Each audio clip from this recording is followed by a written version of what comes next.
जय हिंद मेरे सभी प्यारे साथियों और उत्तर प्रदेश पुलिस दरोगा भर्ती में सम्मिलित हुए सभी कैंडिडेट्स, चाहे वो भर्ती को निरस्त करने की बात कर रहे हो, चाहे वो भर्ती की जांच कराने की बात कर रहे हो, चाहे वो भर्ती हो चुके हैं जिनकी मेरिट लिस्ट में नाम आ चुकी है और अपने ज्वाइनिंग अपने मेडिकल का इंतजार कर रहे हैं, और वह कैंडिडेट्स जो 1 नंबर, आधा नंबर, 1.5 नंबर से छूट गए हैं, उनके लिए यह वीडियो बहुत ही महत्वपूर्ण है। तो चलिए आज की वीडियो शुरू करते हैं। यह वीडियो मैं कोर्ट से संबंधित जो आज आदेश आने वाला है, निर्णय होने वाला है, सुनवाई होने वाली है, चाहे जो भी चीज़ें हैं उसके विषय में मैं बना रहा हूं, और वास्तविक रूप में मैं बताना चाहता हूं कि आप इस वीडियो को अंत तक देखेंगे तो आपको सारी प्रक्रिया, सारी समस्या का हल इस वीडियो में मिल जाएगा और सबको यह पता चल जाएगा कि यह भर्ती किस तरफ जाएगी।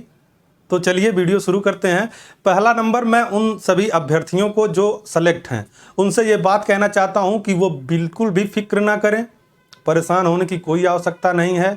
स्कैम स्कैम स्कैम स्कैम करके आपको केवल भ्रमित किया जा रहा है। कोर्ट में यह मामला चल रहा है, इसका मतलब ये नहीं है कि ये बहुत बड़ा स्कैम हो गया है और इसमें आप लोग बाहर हो जाएंगे, ऐसी कोई बात नहीं है। मैं गारंटी देता हूँ आप लोगों का मेडिकल भी होगा, ज्वाइनिंग भी होगी, आप लोग ड्यूटी करेंगे। मैं अभी उन अभ्यर्थियों के लिए नहीं कह रहा हूं जो लोग इस भर्ती की जांच की मांग कर रहे हैं, निरस्त करने की मांग कर रहे हैं, मैं उन पे भी आऊंगा, लेकिन पहले उन अभ्यर्थियों की बात करता हूं कि जो लोग सेलेक्ट हैं उनको वास्तविक रूप में कोई चिंता करने की आवश्यकता नहीं है। मैं आपको यह बताना चाहता हूँ कि ये जो स्कैम स्कैम स्कैम चिल्ला रहे हैं, स्कैम क्या होता है? स्कैम वो होता है जो बहुत बड़ा घोटाला हो, जिसमें बहुत बड़े स्तर पर धांधली हुई हो, लेकिन ऐसा तो कोई मामला सामने आ नहीं रहा है। कुछ चंद लोग ही पकड़े गए हैं जो लोग गलत तरीके का प्रयोग करके इस भर्ती में सम्मिलित हुए हैं। तो सुप्रीम कोर्ट भी कहता है कि अगर किसी मामले में, किसी भर्ती में अगर 10% से ज़्यादा धांधली हुई है तब उसको स्कैम मानकर उसकी जांच कराई जाएगी, उस पर भर्ती को निरस्त कर दिया जाएगा। अब सुप्रीम कोर्ट से ऊपर तो हाई कोर्ट हो नहीं सकता है। तो यह इतना मानिए दोस्तों कि आप लोग सुरक्षित हैं, जिनकी भी मेरिट लिस्ट में नाम आई है वो लोग निश्चिंत रहें, उनका मेडिकल, ज्वाइनिंग सब कुछ होगा। मेडिकल को कोर्ट केस से जोड़ा जा रहा है, मैं पहले से ही कहता आ रहा हूँ, इसका कोई कोर्ट केस से संबंध नहीं है। यह देरी केवल डॉक्टरों की किल्लत की वजह से हो रही है, नहीं तो अब तक आप लोग की मेडिकल शुरू हो गए होते, और वैसे भी दोस्तों आपके मेडिकल में 2 महीने लग ही जाते हैं। अब दोस्तों मैं आता हूं उन अभ्यर्थियों के तरफ जो लोग जांच की मांग कर रहे हैं, निरस्त करने की मांग कर रहे हैं। तो बहुत ही सराहनीय कार्य इन लोगों का रहा है, आप लोगों को मैं दिल से धन्यवाद देना चाहता हूँ। आप लोगों की वजह से यह भर्ती या आगे आने वाली भर्तियों को एक सीख मिल रही है कि भर्ती पर विशेष रूप से ध्यान दिया जाए। आप लोगों की वजह से ही इस समय भी जो भर्तियां हो रही हैं उसमें बहुत ही कड़ाई से नियमों का पालन कराया जा रहा है और धांधली पे विशेष रूप से ध्यान दिया जा रहा है।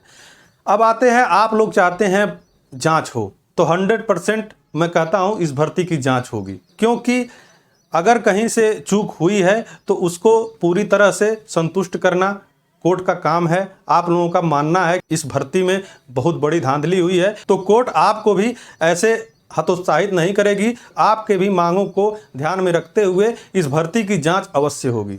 अब जांच का मतलब ये नहीं है कि जो लोग सेलेक्ट हुए हैं वो लोग का मेडिकल नहीं होगा, ज्वाइनिंग नहीं होगी, क्योंकि उसमें बहुत सारे ऐसे बच्चे हैं जो अपने मेहनत के बल पर भर्ती हुए हैं, सेलेक्ट हुए हैं। तो दोस्तों इसका यही निष्कर्ष निकलता है कि कोर्ट का यही फैसला हो सकता है कि भर्ती प्रक्रिया जारी रहेगी और इसकी एक टीम गठित करके जांच कराई जाएगी। जांचोपरांत अगर यह पाया जाता है कि 10% से ऊपर धांधली हुई है तभी यह भर्ती निरस्त होगी, और अगर ऐसा पाया जाता है तो दोस्तों भर्ती निरस्त हो जाएगी। लेकिन उसके पहले ये सारी प्रक्रियाएं, जो लोग सेलेक्ट हैं वो अपना ट्रेनिंग पे जाएंगे, ट्रेनिंग करते रहेंगे। जांच में आपको कितना समय लगेगा अब ये तो वक्त ही बताएगा। अब आते हैं उन कैंडिडेट्स के तरफ जो लोग आधा नंबर, 1 नंबर, 2 नंबर से छट गए हैं।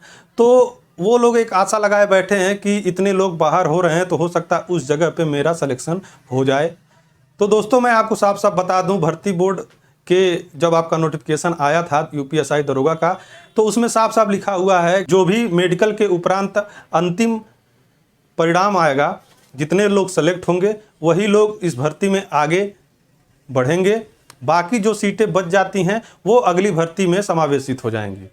तो अगर कोर्ट इसमें आदेश करता है कि हाँ जो सीटें इन धांधली करने वाले लोगों से बच गई हैं, तो उस पर अगर कोर्ट कहता है, अगर उस पर ध्यान जाता है, अगर कोर्ट कहता है कि हाँ उस पर जो कम नंबर वाले हैं उनको सेलेक्ट किया जाए तो हो सकता है, लेकिन ऐसा होने की कोई उम्मीद नहीं है, ये कोर्ट के ऊपर है। अब कोर्ट के ऊपर कोर्ट को याद दिलाने का काम आप लोगों का है। तो आशा करता हूँ आपको सारी बातें समझ में आ गई होंगी।